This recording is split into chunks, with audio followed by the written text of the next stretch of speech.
Tuesday, July 16, 1895. Shankara. The unseen cause leads us to sacrifice and worship, which in turn produce seen results. But to attain liberation, we must first hear, then think or reason, and then meditate upon Brahman. The result of works and the result of knowledge are two different things.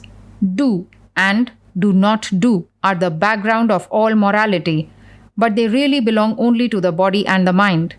All happiness and misery are inextricably connected with the senses, and body is necessary to experience them.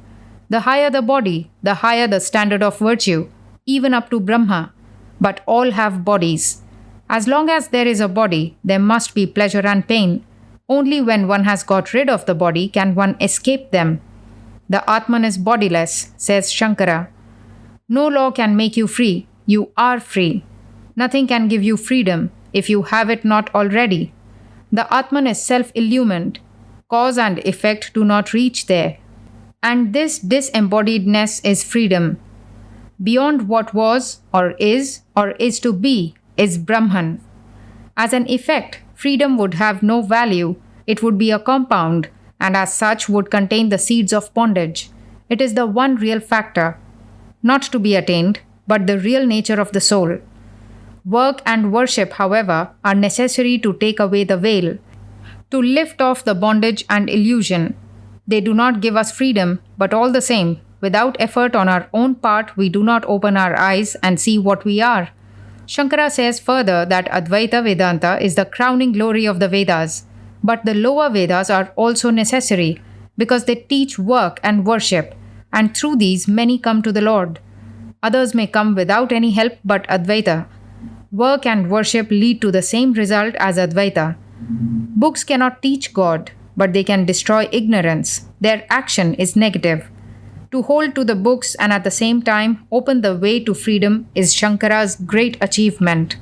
But after all, it is a kind of hair-splitting.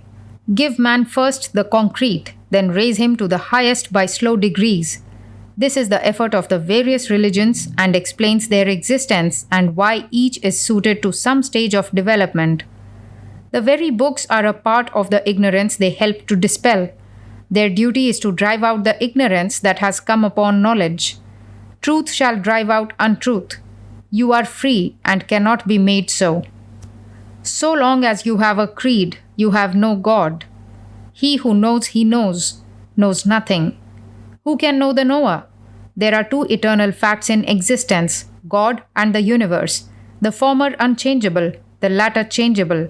The world exists eternally. Where your mind cannot grasp the amount of change, you call it eternally. You see the stone or the bas relief on it, but not both at once. Yet both are one. Can you make yourself at rest even for a second? All yogis say you can. The greatest sin is to think yourself weak. No one is greater. Realize you are Brahman. Nothing has power except what you give it. We are beyond the sun, the stars, the universe. Teach the goodhood of man. Deny evil. Create none. Stand up and say, I am the master of all.